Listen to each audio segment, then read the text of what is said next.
Museum Sultan Mahmud Badarudin II, salah satu objek wisata utama di Palembang, mulai menggelar sejumlah event bertajuk kebudayaan seperti seni, tari kreasi, serta lokakarya kesenian dan kebudayaan khas Palembang. Bersama Dewan Kesenian Palembang dan Komunitas Indonesia Hidden Heritage, event diharapkan meningkatkan kunjungan setelah ditutup selama pandemi. Di Museum SMB 2 merepresentasikan kebudayaan Sumsel dan Palembang yang memiliki koleksi bangunan berusia ratusan tahun serta lebih 700 koleksi sejarah kota Palembang. Antara lain lukisan perang Palembang, lambang kesultanan, senjata tradisional, pakaian dan kain tradisional. Bagaimana ke depan ya nanti kita akan coba mencari terobosan-terobosan bagaimana nanti budaya Palembang ini bisa dipertahankan.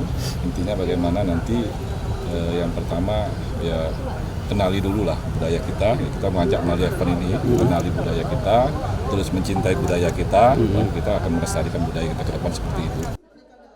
Pengelola museum juga berupaya meningkatkan kunjungan untuk siswa dan mahasiswa yang ingin mengenal lebih dekat dan mempelajari sejarah kota Palembang. Kalau saya sendiri pertama datang ke sini, ternyata selama ini yang saya ketahui tentang kota Palembang itu baru sedikit sekali, Mas. Ternyata masih banyak sejarah yang harus kami ketahui. Misalnya mengenai bangunan ini yang sejarahnya kemudian menghadap ke Sungai Musi, yang kemudian ada sejarah tentang Masjid Agung. Yang kami tadinya tidak tahu, hari ini kami mengetahuinya, Mas. Gelaran atraksi dan kegiatan seni budaya di Museum SMB 2 diharapkan meningkatkan potensinya sebagai daya tarik pariwisata, tak hanya wisatawan lokal tapi juga mancanegara. M. Rizky Nurmizan, Kompas TV, Palembang, Sumatera Selatan.